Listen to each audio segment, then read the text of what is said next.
So when I tell people I'm a comedian and I do comedy, they often ask me where I do comedy at. And my response is anywhere I don't get kicked out of. I once got kicked out of 3 bars all at once. One of them I hadn't even walked into.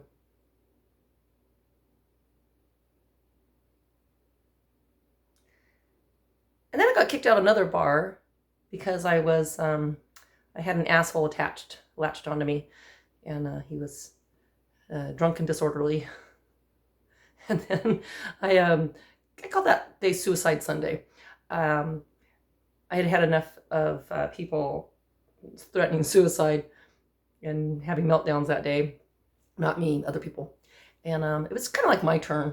So when a comedian got up and started telling his jokes, his set was all about suicide, and I had already heard him a lot, and I was being an asshole, and I was finishing his jokes for him. That's a lesson learned. You don't do things like that in comedy clubs. You might not be welcome back. So anyways, I tried to go back and explain myself, but the bartender didn't want to hear it. So that's okay. There's more bars to conquer. And I also was told that someone assumed that night that I was a racist, which I'm not. And how would they think I'm a racist? I think they misunderstood me. That's one of my fears, is being misunderstood. So when I get misunderstood, I like to explain myself. I made a comment about Jews and how I feel like I'm being persecuted like a Jew. And I told the comedian he needs to get some better jokes, get some new material, as I was told to leave the bar. Anyways, I do feel persecuted like a Jew. Why?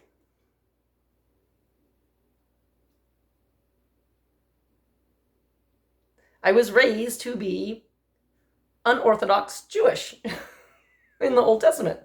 And I've been persecuted and prosecuted. And, like Jesus, kicked out of places.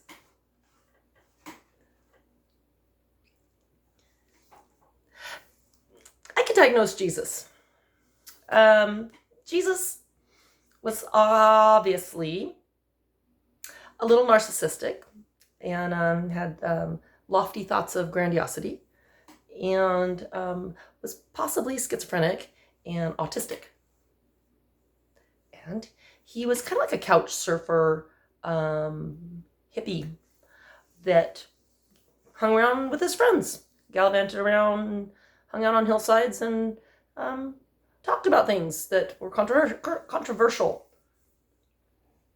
And he was pissing off his own people.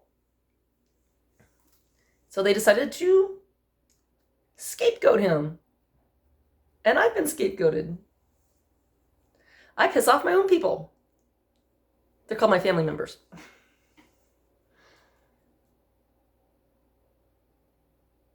They like to yell at me. Why? Good question. I think it's because I'm the baby of the family. And babies of families often get scapegoated. And they're often given advice. And if we take the advice, it often doesn't turn out very well. But it's no one's fault, because as an adult, especially when you're traumatized and you don't know what you're doing and you take someone's advice, it often isn't their fault for giving you advice or trying to help you. Yep. Anyways, so I've been traumatized. This is the face of someone who has been grossly traumatized. So now I like to gross people out. I like to talk about shit and memories of shit. I remember the first time I pooped underneath the dining room table. I got in trouble, as I should. Eventually, I learned how to poop in a toilet. I was about 2 at the time, but I have a pretty good memory on me for most things. The first time I realized that I was a pirate at heart, I was 4. That's when I got drunk. And I threw my tin cup across the table, and I said, I want some more. Wait till I grow up.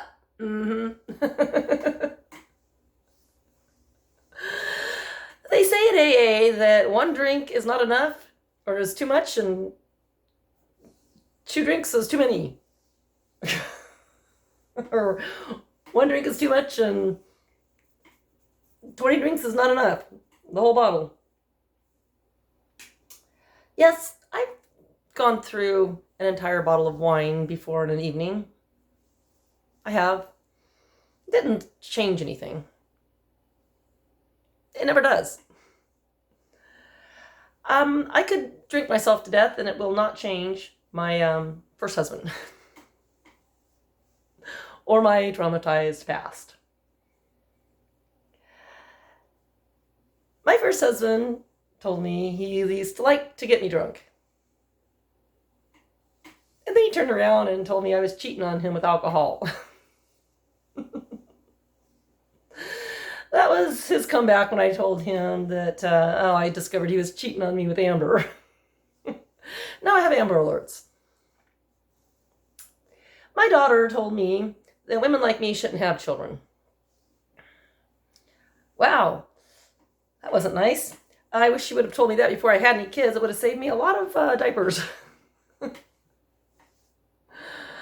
And shit. Anyways, her boyfriend says he pities me. Well, we have something in common. I pity me too.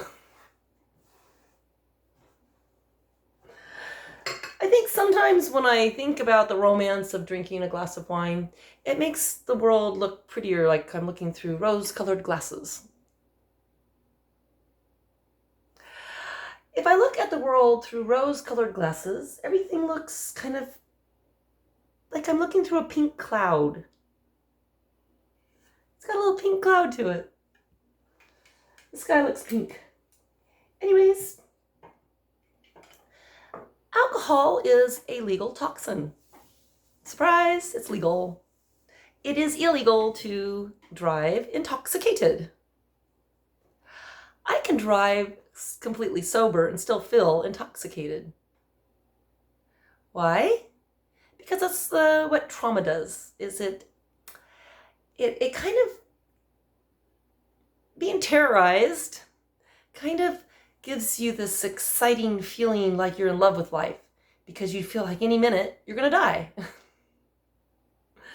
I am terrorized every day. Why? Well, because I have one of those kind of brains. I often think about killing people. But it's okay because I'm balanced. I balance that out with thoughts of killing myself. And then I just pretty much don't do it. And then I think, what do I want to eat for lunch? And what chore do I need to do today? I can terrorize people merely with my comedy. I can solve problems very quickly. In fact, go back to the beginning, and most people think that that would be the Garden of Eden, and you just introduce Lorena Bobbitt into the Garden of Eden, and never have kids to begin with. No Cain and Abel, just snip. Oh, that circumcision went a little too far.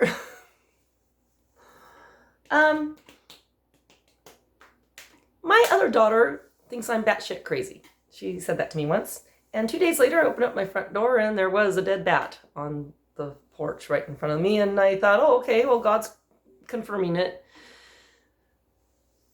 Honey, cancel the spelunking expeditions and notify Batman. We don't have to go to the bat caves and smell bat guano. I have a Harvey Milk Twinkie defense.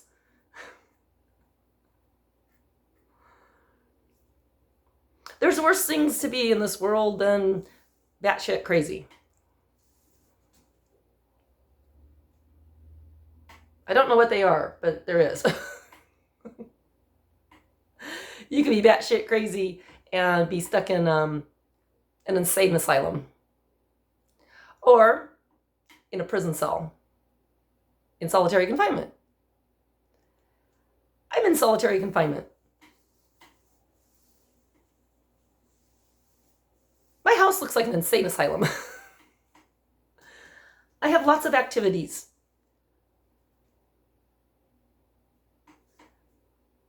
Like making crafts and sewing things like you do in insane asylums, and writing. I like to write like you would do in prison. I write poetry where I tell people I'm going to suck their dicks. They usually like those kind of poems. I tell people I'm the sexiest 4-year-old you'll ever meet in a 50-year-old body. I think I'm a little more mature now than a 4-year-old. Maybe 5. I do really well babysitting 4-year-olds. Teenagers are another story.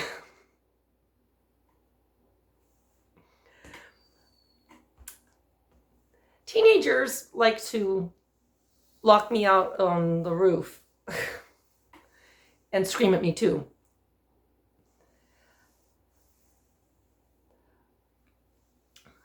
My teenagers terrified me at times, especially when they started acting like their dad. Their dad tells people he's afraid of me. That's funny. I once showed up on his front porch and knocked on the door. I let him know I was coming, and he opened the door and he looked like a freak.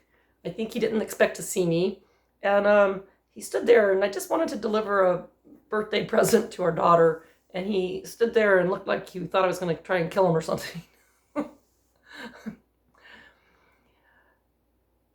I think I was too young when I got married. I think I was only 19.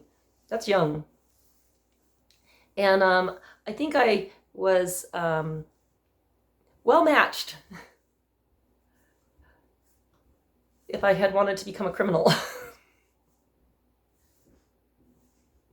I married into a family full of criminals. I didn't know what I was doing. I was only 19. But they were nice to me at first. Now none of them will talk to me. Why? Probably because I know too much about them.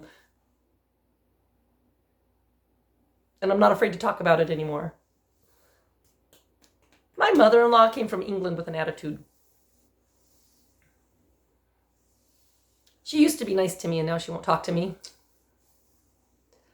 I don't think I've ever done anything to hurt her. I sure would like to talk to her about her son, though, and how he's treated me over the years. What he said to me. She once tried to get him to kill his stepdad. He didn't do it, so that's good. That tells you a lot about his character. That's good. That's good. That's good. That's good. It's good he didn't do that. Nobody knows who killed his older brother, though. And nobody knows what happened to his sister-in-law. She was only 19 when she disappeared. I was 19 when I disappeared. I used to be kept in the house like a Stockholm Syndrome marriage. Then I discovered Amber, and I flew away and went to the University of Oregon, where I became a duck. And now I let water and insults roll off my back. I've been called every name in the book. My friend, who doesn't think I'm funny, once called me a fucking bitch. He said it was a compliment. I was treated like a human puppy mill. So I'm now like a bitch boss. I have fantasies of throwing water in people's faces, or dumping entire bowls on them once they fall asleep. I did that once to my first husband. Maybe that's why he's afraid of me. Maybe he's afraid of drowning. I once drowned a rat. I was caught in a live cage, and I called up my brother to ask him what he would do, and he said he would just drown it. So I filled up a bucket full of water, and I christened the rat by my first husband's name, and told him I was going to help him improve himself. So when he came back, he could come back as something nicer than a rat. The next day I caught another live rat. I said, yeah, you didn't improve yourself, did you? So I drowned him again.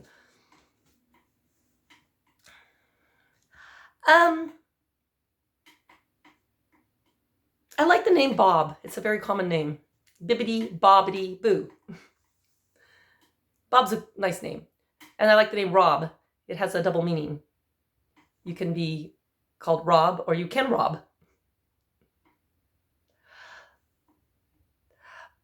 It's a jolly holiday with Bert, isn't it? It's a jolly holiday with you, Bert. Gentlemen like you are few. Though you're just a diamond in the rough, Bert. Underneath your blood is blue. If your blood is blue and it hits the air and it turns red, you mix blue and red together, and that means you're royalty. So, my first husband is a king, making me a queen. God save the queen.